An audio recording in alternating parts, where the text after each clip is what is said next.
occupational therapist, Karen Hookstadt, at the University of Colorado. And if you remember, we had a speaker, Victoria Pellick from the University of Colorado, and Karen Hookstadt works with PCA patients and other types of patients as well. So Karen is going to talk to you about posterior cortical atrophy, and I'm going to mute you all right now, and including myself, and then we will hear the talk, and then after we're going to take questions. How's that? Is everybody good? Raise your hand. Okay. Yeah. Hi, Karen. Hey there. I just wanted to make sure my lecture is shared because it was there and now I'm not seeing it. Yeah, we see it. You guys see it? Yep. But do you see the lecture? Yep, it says posterior cortical atrophy. Do you want to turn the next page? Yeah, I don't even have that on my screen, unfortunately. Okay, well, why don't you just talk about your lecture? We can't see you. We don't care about seeing your slides. Let's just talk. Okay, well, if you have the slides, you can pull them forward so that they can see them, because I have a hard copy of them. Okay, let me just, why don't you start talking and I'll see if I can't get your slides up on my screen, because I had them yesterday. Go ahead. Okay. I was just trying to see if I really wanted to be able to have those available, and I don't know why my computer is not pulling them, because they were just there. Anyway, so as Jamie mentioned, I'm an occupational therapist, and through my years of, well, first of all, if you've never had occupational therapy, we provide treatment interventions and evaluations to really determine someone's independence and performance in activities of daily living. At a very basic level, that can be dressing, meal planning, preparation, finances, medication management, and then assisting individuals in returning to driving, school, and employment. Occupational therapists, the other realms that we kind of focus in may include motor skills, functional cognitive skills, and we work very closely with speech therapy in this area, and then also visual skills. Visual skills may include simple eye movements to begin with, which we would call fixation, which is just a steady eye gaze, scanning or pursuits, which is following a moving target in a smooth, coordinated fashion. Saccades, which is the eye movements we use when we read. So it's a very steady eye fixation or gaze, then a quick scan and a fixation again. Convergence, which is the eye movement we use when we start to bring our eyes close together when we're reading. And then divergence is our eye gaze is something fixated in something in the distance. And then with posterior cortical atrophy, we have some standardized assessments. The one most commonly used in occupational therapy is the motor free visual perceptual assessment. Perfect. Yep, and then we can go ahead, Jamie, and go on to the next slide. I'm going to go into vision with a little bit more detail, but wanted to touch on the cognition component. That when we're testing, we're looking at areas that might potentially expose limitations in orientation, attention, short-term memory, problem solving, reasoning skills, speed of thinking, functional language, reading, and then executive functioning. And if we think about our brain, it's like kind of the CEO of our body. And so when someone will mention that they have executive functioning difficulties, it really is our ability to pay attention, organize, plan, prioritize, start a task and stay focused until completion while we're making those appropriate adjustments. The next slide goes into a little bit more detail in vision. And in occupational therapy, we always are working very closely. I have the luxury here at university of working with a great group of physicians and neurologists in our eye center from both optometry and ophthalmology. We'll do a very specific screen that kind of focuses on those eye movements I spoke about in an earlier slide. But then when we start looking at posterior cortical atrophy and where individuals, this is a really challenging area as a therapist to evaluate and then make the correlation to how these areas of deficit really impact day-to-day functioning. So the motor-free visual perceptual assessment is one assessment that will look at our perceptual skills. And the areas that teases out, there's a couple different versions now on the market, but one area will look at visual discrimination. And that is you have a wide variety of objects, and can you identify differences in those objects? Spatial relations is how an object can be altered in space, maybe flipped around, upside down, altered in some fashion, and you in your mind can help reorient that object to be able to use. Visual memory is just you're provided with a stimulus, and then that stimulus is obviously taken away. And can you recall when you're given options, what was that visual stimulus that was just presented to you? Figure ground, that's the ability to identify an object from its background. And both figure ground and visual closure, I give this as an example that everyone at home has a very cluttered, unorganized drawer. And in that drawer, if you open it up, there are objects laying over on top of one another. So you can't discern the entire object. So the scissors is being covered by the tape and by the ruler, and there's a paper clip tucked underneath. It's being able to open up that drawer, look at portions of objects that are laid on top of one another, and still be able to determine what are those objects that are partly hidden.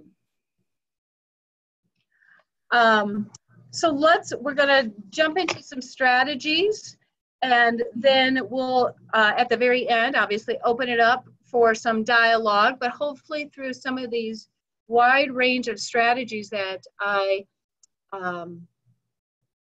provide to caregivers and patients, hopefully we're tackling some of the areas that you're frustrated with on a day-to-day basis. One of the things that's really important is that we have brightness or contrast, and I know you've been provided that information in past lectures. Well, to ease someone's performance in day-to-day tasks, we really want to try to increase that contrast as much as possible.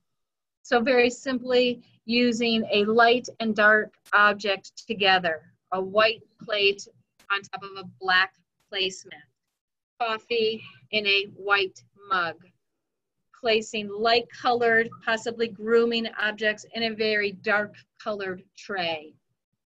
Stairs can be challenging and difficulty navigating, that we want to place, mark the edges with very bright contrasting tape.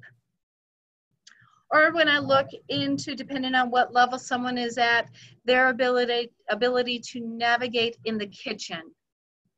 So how can we potentially mark with fluorescent markers, bright tape, even the different colors of electrical tape that are now available on the market, to provide a reference point when someone may be using the stove, adjusting the thermostat. Or on microwaves, I think it's so hard because those numbers, there's very little contrast, fade into one another. So if somebody just needs to access the the one-stop button, which might be 1 minute or something, I tend to use the hook, the sticky back hook Velcro onto that button where we can then use our other senses, and we're using tactile. Lighting is really important, that we look within our home, how can we potentially reduce glare and try to create evenly distributed lighting throughout the home, and when possible, minimizing very dark hallways. Reducing visual clutter,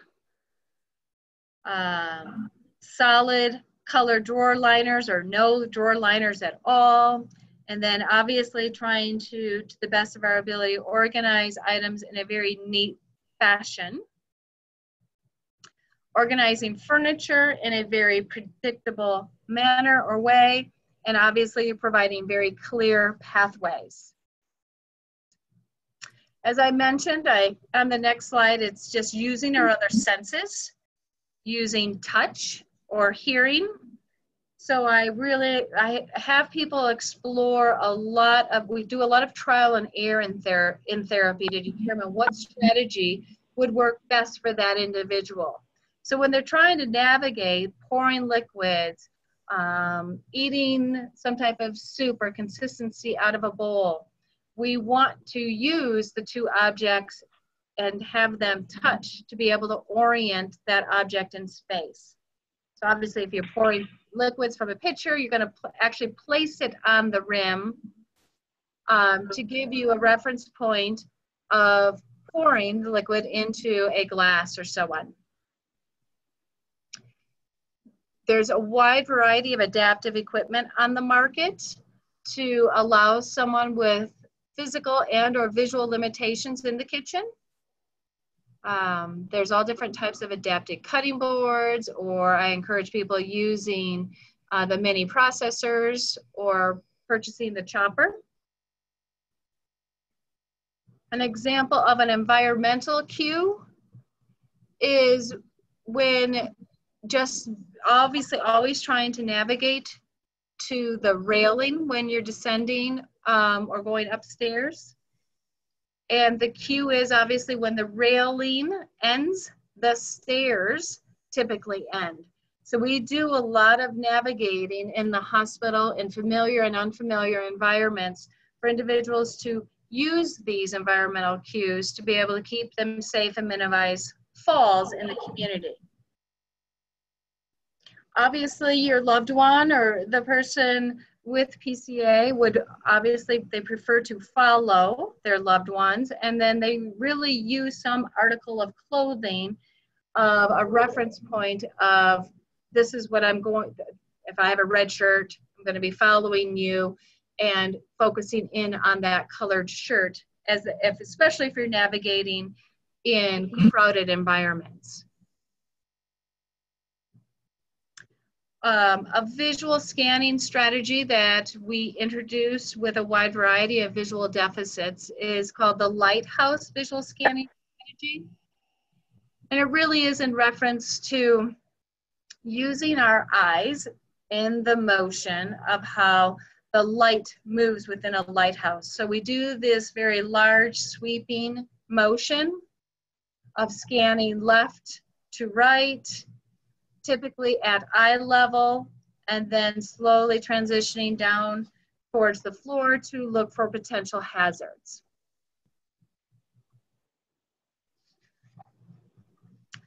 Other areas in day-to-day functioning, just beginning to orient clothing, especially if your clothing does not have its own tag in it. I like for individuals to use fabric tape or paint to initially begin orienting the clothing to ease that performance.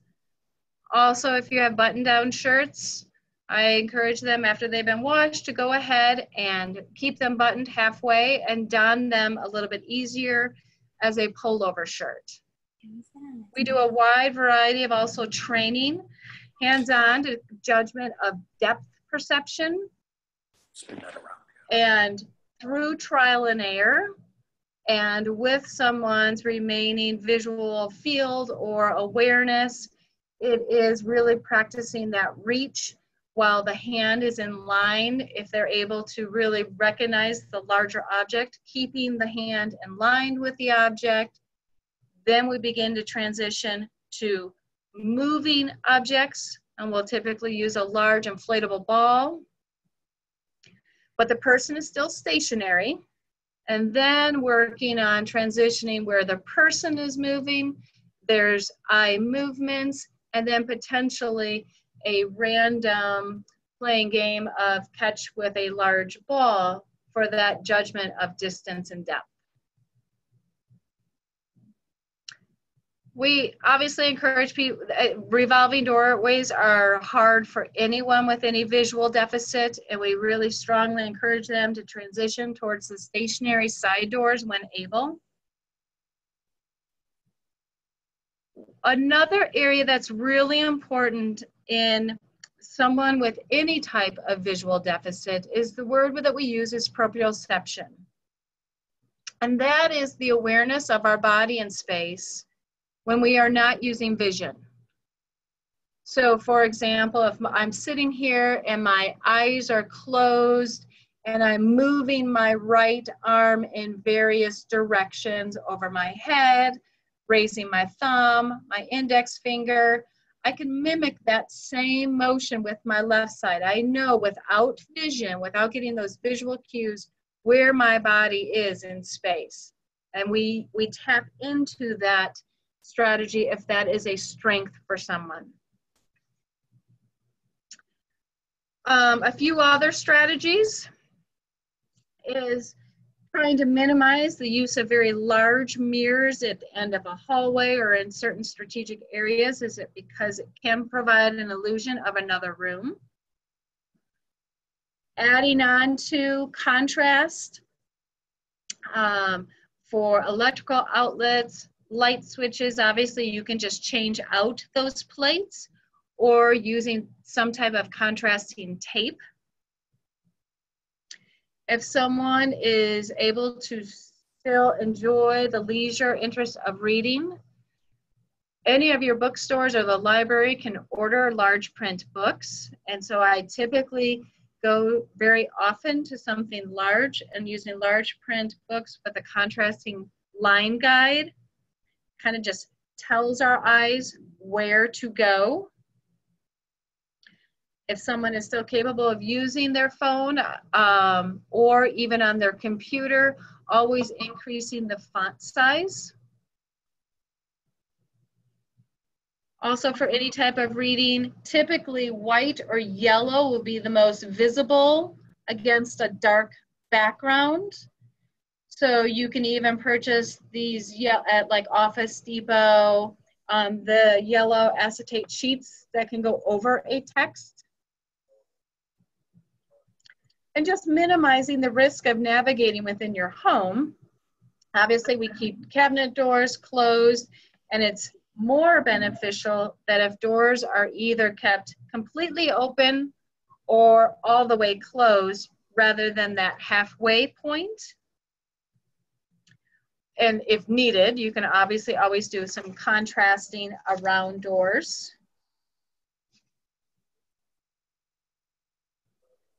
And then the next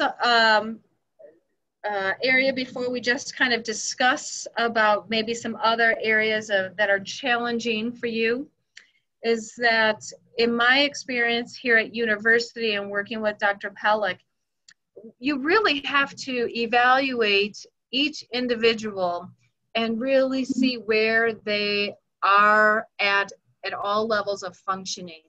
And then for me, it really feels like it's a trial and error.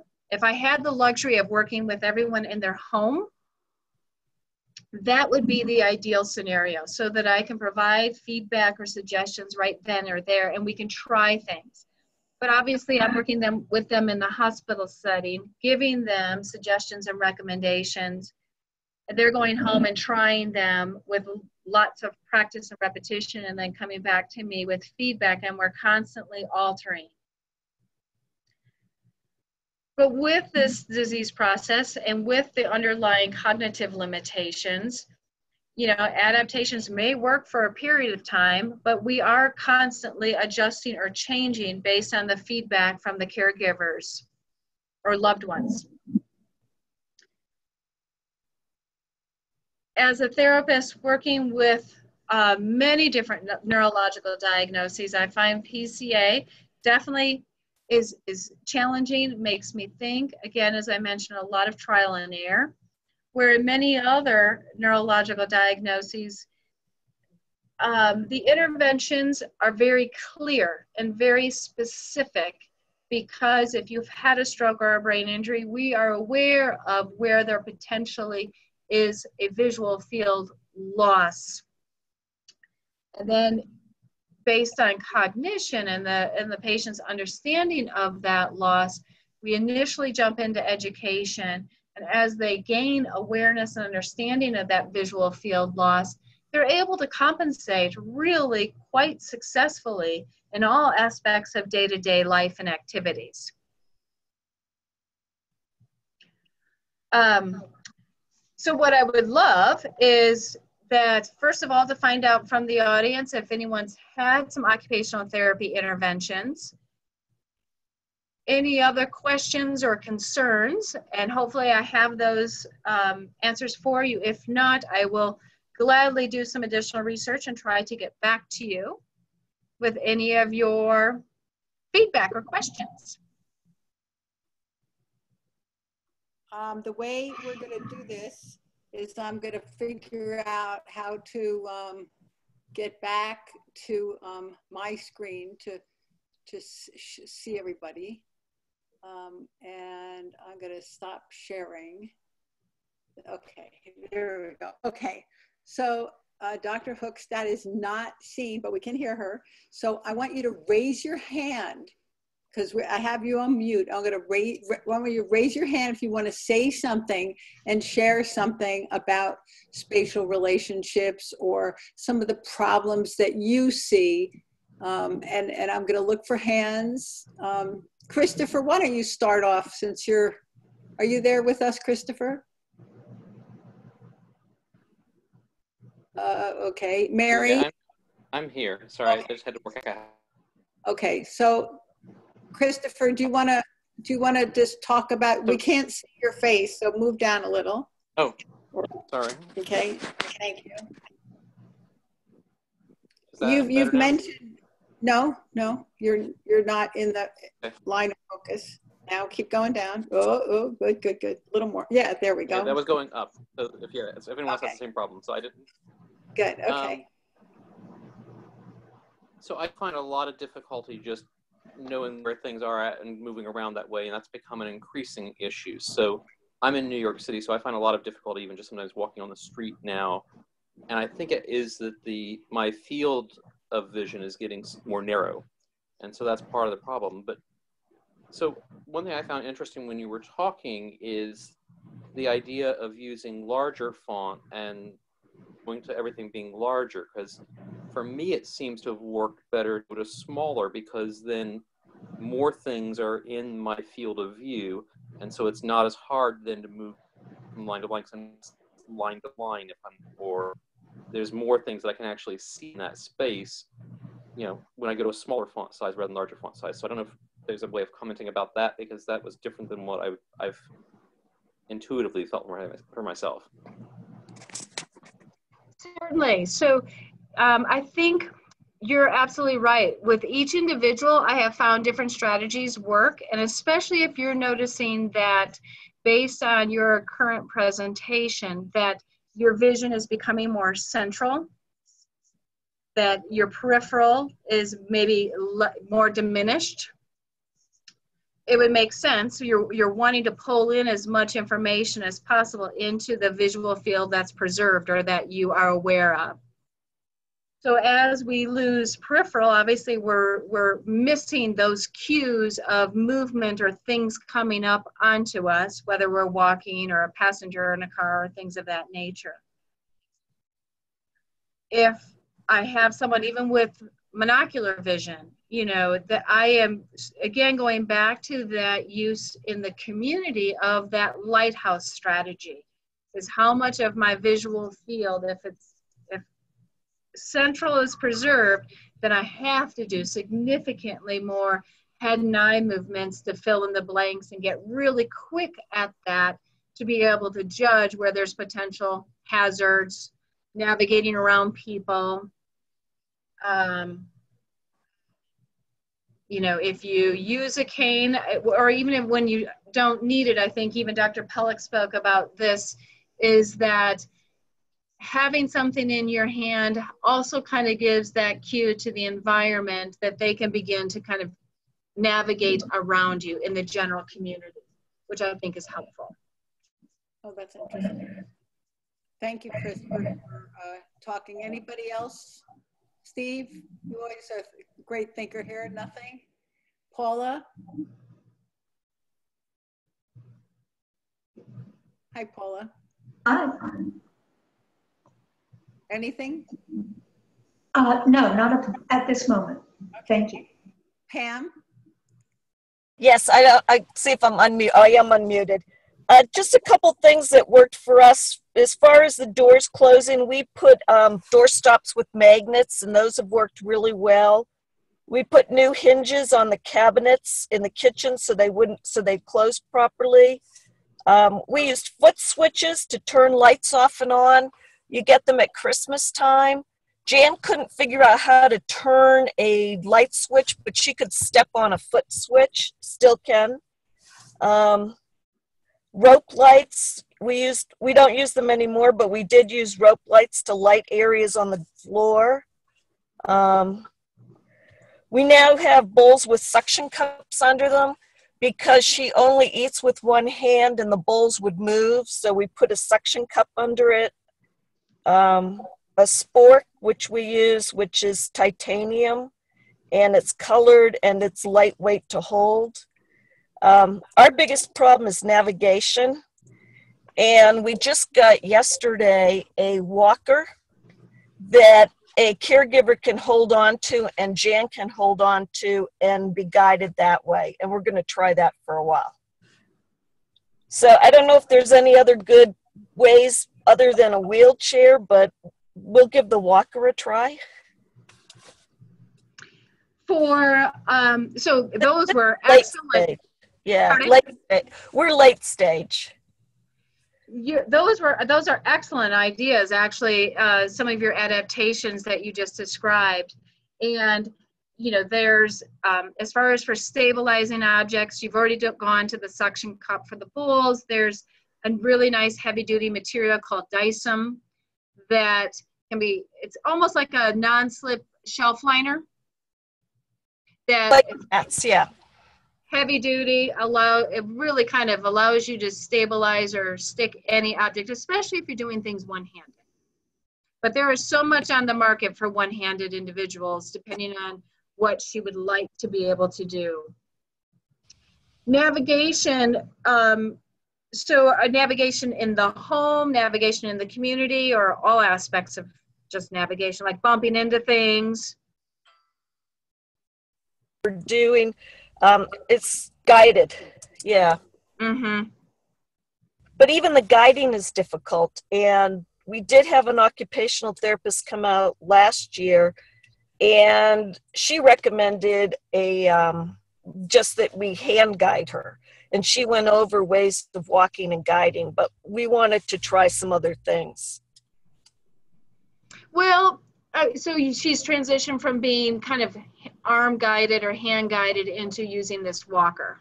That's what we just started yesterday, so it's okay. Well, day 2. Obviously, with anything new, that's going to bring its own challenges to her, because that's going to be new learning for her. And it's not uncommon for people to kind of struggle with a new mobility device at the beginning. I find, and again, I've been working at university for the last couple of years with Dr. Pellick, is that like you mentioned, you had some therapy intervention about a year ago. I like checking in with individuals about every 4 to 6 months. Yeah, we've been getting since 2012 occupational therapy, 3 times a year.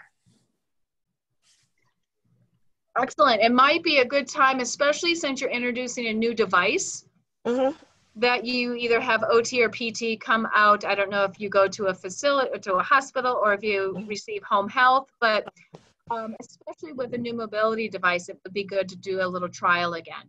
Okay. Anybody else raise your hands? Yes, hi, Steve, thank you. You're on mute. Thank you. Two things. With respect to adaptive equipment or tools, do you have any particular go-to websites that have a wide array of equipment or tools that we could take a look at, as opposed to looking endlessly on Amazon or Google or whatever? Is there one or two good websites that we could look at just to see what type of equipment is out there that might cause us to think a little bit more about what's out there? Yes, there is they just changed their name, but if you Googled Patterson Medical, they're on their third name, but it's a very, very large medical equipment company. Okay. And I tell you, they're almost like Amazon, at the medical aspect of Amazon. They have everything you could think of. But I would want you to do obviously a more narrowed search. In all honesty, there's I do feel like there's some very good, appropriate things even available on YouTube. So I've had individuals with various type of either visual or physical limitations where they're transitioning to doing everything one-handed. And there is an appropriate video out there of, if you Googled, there was this woman that was a chef. She had a stroke. She wanted more than anything to get back into cooking. So she took a pretty commonly used, what we call a Hemi cutting board, and she adapted this device with so many additional gadgets that allowed her to safely get back to some higher level cooking, not simplified things. So those things are absolutely out there, and the sky's the limit. I mean, whatever task that you would want to kind of explore, if you have some general ideas, I can see if I have any ideas offhand. Nothing in particular occurs to me right now. I was just curious as to, just some things that might flip a switch in our own mind as to, hey, that might be something that we could try. Yes. That's all right. The other thing I was just going to mention our experience and then see if anybody else wants to share their experience, or whether you have any experience with respect to voice-activated assistants at home, such as an Amazon Echo. We have Echoes in our home, and I've been able to, hook them up to electrical outlets so that Debbie can just voice activate devices to go on and off, including a space heater or lamps or switches, and other types of electrical equipment. So just setting a timer to help her when she's cooking, a voice activated timer and things like that. So I'd be interested in hearing if other people have had creative uses of voice activated devices.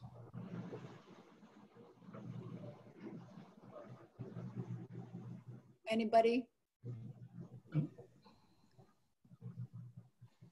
Go ahead, Wendy. Yeah, we just got a Alexa for Christmas, and we're still trying to work it out. I did drop in on Dan one day from work. You just activated our device. She wants to know what you want her to do.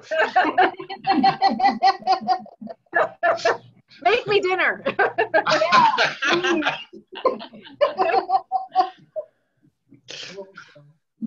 I'm sorry, go ahead. But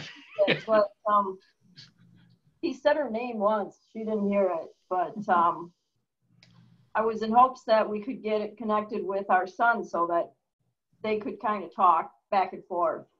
It hasn't really worked yet, but it's always a learning curve with it. And yeah, I'm not. Other Wendy up there that's muted, that's me, because I've got two computers. Okay. One of them didn't have the microphone. Somebody else, Galaxy, it says Galaxy. I don't see who it is. No, the other Wendy up there. Somebody just raised it. Yes, go ahead. You're off mute. Go ahead. You could talk. That was me. That was me. Are you talking to me, Jamie? Yes, thank you. Hi. Hi, Jamie. I would like to follow up on the walker. Fran's had a couple falls this weekend, and one of them he actually had to go get stitches. And so I was wondering about fall prevention. What would Dr. Hookstadt recommend for that? He's not using a walker yet, but in her experience, do you find that because he seems to be very unstable and transitions are difficult, like moving from the bed to getting up and getting back into bed, moving from a chair, that kind of thing. I would absolutely. Has he had a physical therapy evaluation? No, he's really hesitant to do that. He says kind of what you were saying, because he's not stable, he keeps losing the abilities, it would only be temporary, that kind of thing. But because the right mobility device and the right training, again, whenever you introduce the mobility device, obviously it's all new learning again. Right. And there's some real objective, standardized, evidence-based, quick tests that physical therapists do that really kind of gives a point value to his risk of falling. So he's already starting to fall. So now we need to see, well, what interventions can we provide, whether that is an assistive device, or if a physical therapist is able to do their more specific evaluation, maybe can help define, is there another reason or a potential reason for these falls? And maybe we're missing the mark, and we really need to narrow down to what is the problem that's causing the potential falls. So I kind of am saying a professional would be highly beneficial. An OT or a PT? I would do a physical therapy. Okay. Yep. They have standardized tests. They can do a trial. I know it might be hard that he may not want to accept a mobility device, but the risk of falls, obviously, if he fell that hard and needed stitches, we would need to look at reducing any hazards within your home, throw rugs or anything along those lines where you could potentially be a heightened risk for falling, or whatever the scenario was. Did he go from laying down and did he sit up very quickly? And does he have some blood pressure issues? Is there medication related? But I would hate when someone begins to fall, it really obviously is concerning for all of us, and especially for you, that we want to reduce that risk as much as possible. And I would want a professional that really could lay their eyes and hands on him and provide the right assessment and recommendations. Okay, well, just as a backstory, he's currently right now on respite care because I had to have a total hip replacement 6 weeks ago. So I take care of them at home, and this has happened in the facility even. So, well, then I would assume he's getting some physical therapy in that facility. Not yet. Well, he's a little resistant to it, but that's why I said I'm going to listen to this talk, and then that way I come with some ammunition and say this could really be helpful for you, because I'm concerned if he falls and breaks a hip. Yes. It'll be really bad. Yes. He won't be able to follow the physical therapy because he can't tell up from down anymore. He can't tell right from left. So what you talked about, that proprioception, he no longer has that ability. Yeah, and that is a strong component to someone's difficulty with mobility and use of their hands, but especially with mobility. And, if he's in a facility, they should have some of the evidence-based assessments that are out there on the market that everyone does. But I would want to really look at all aspects of this potential fall that just happened and see if we can kind of narrow things down. Was it during a transition from bed to sitting? Was it? Well, he had two of them in 12 hours. And he was beginning to fall at home too. But yeah, they tend to be in transitions, trying to find the toilet, getting up from bed, getting back into bed, that kind of thing. And he's doing this all in a new environment too. Right. I don't know, how long has he been there? 6 weeks. Oh, okay, okay. I mean, grab bars everywhere, but he's just not, and that's why I was going to bring him home for a visit, but I got leery about, well, maybe I better wait till I'm a little stronger, because if he falls on me, my hip isn't stable yet. You know what I mean? Yeah, I mean, you need to take care of yourself. Yeah. Thank you. Well, let us know what happens. I will, but thank you very much for those suggestions. Thank you very much. You're welcome. Anybody else? Yes. Hi, Deanna. Deanna, hi. My sister was recently diagnosed, so she's still in the, I think, early stage, but it's still very unknown. She's been having some depth perception problems and has slipped on the stairs. And I'm wondering, is there any role for service dogs in the early stages of this? Ooh, goodness gracious. Now you're out of my comfort zone. As much as I would love to have a puppy along my side too, I just, I don't know the answer to that.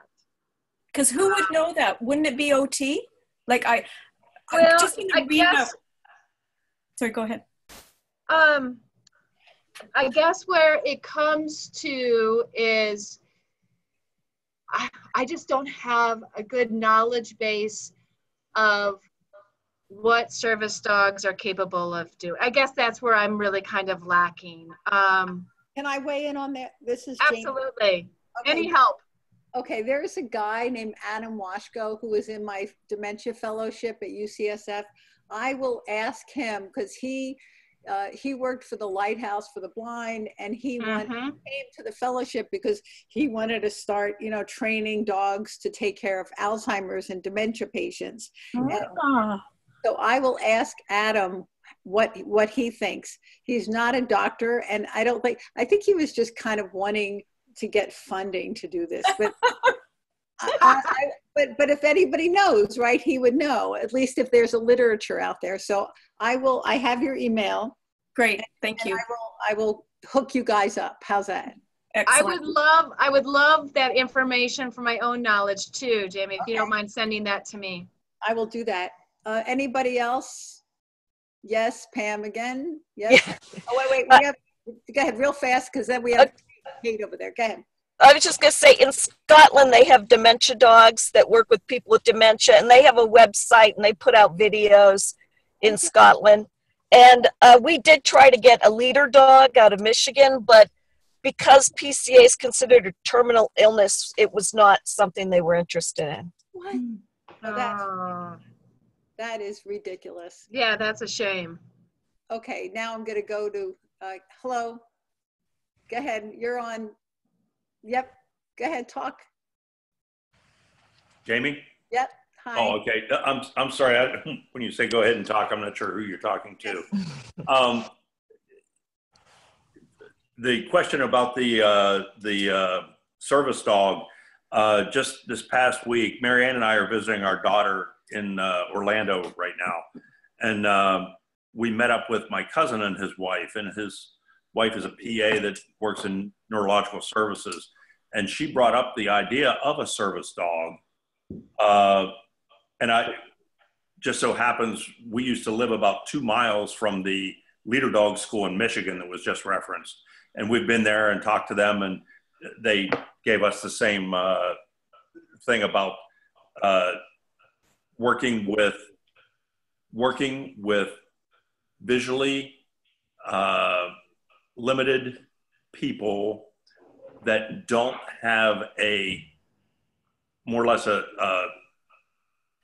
permanently declining condition, if you will.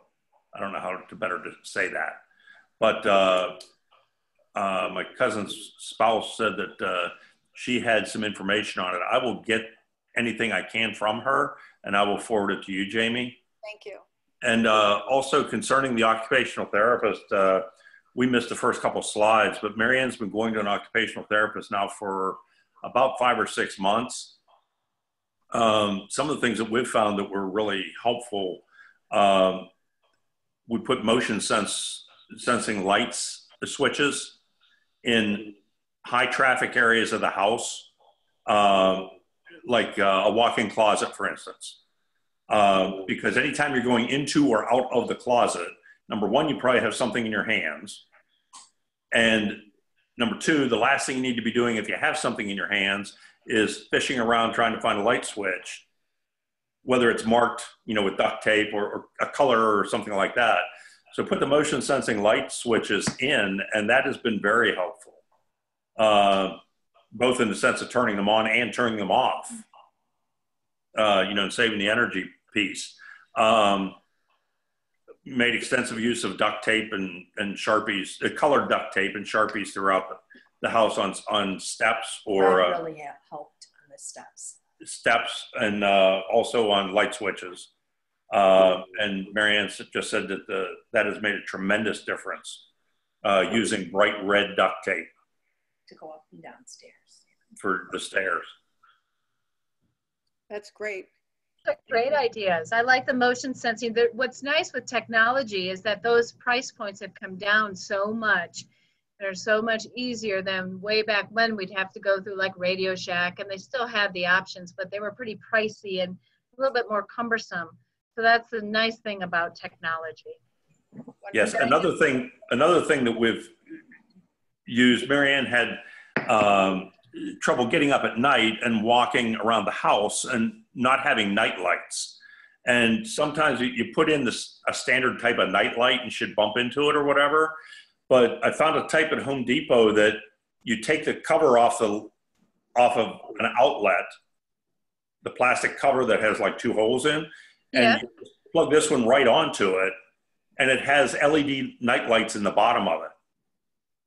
So it has no more physical space claim than a regular outlet cover, but as soon as it gets dark, it has the LED lights, and they're very helpful. Very nice. Great suggestions. Thank you. Anybody else? Anybody on the phone? Wendy? Anything else? Wendy, Mary, Julie? Well, I think then if nobody else has anything to add, I think this has been a really very interesting discussion. And we're so glad. We've been talking about getting an occupational therapist to come talk to us. So thank you, Karen. And we will stay in touch with you. If anybody has any other questions, I'll give them your email if that's okay.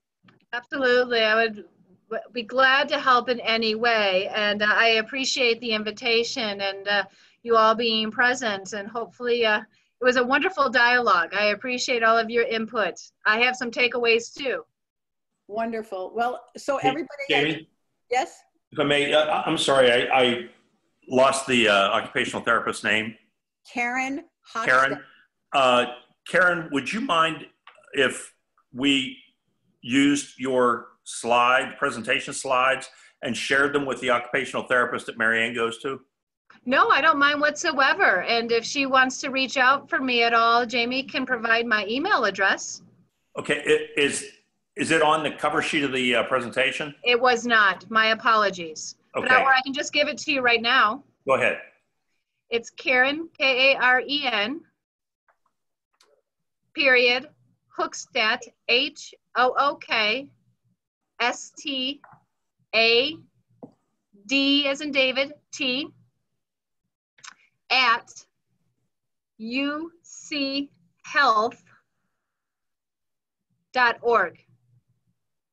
And Karen Hookstadt is all one word, no periods? There is a period between my first and last name. Oh, okay. Karen.Hookstadt? Correct. At uchealth.org? .org. Correct. Great. Thank you very much. Oh, thank you. Thank you, Karen. Thank you so much. And everybody stay tuned because I'm going to send you some information on our support group next week, or maybe this week. I'll look at it, Steve. And also our next guest lecture is in April 9th. So I will keep you guys posted. God bless. And thank you for joining us. Thank you so much. You. Bye.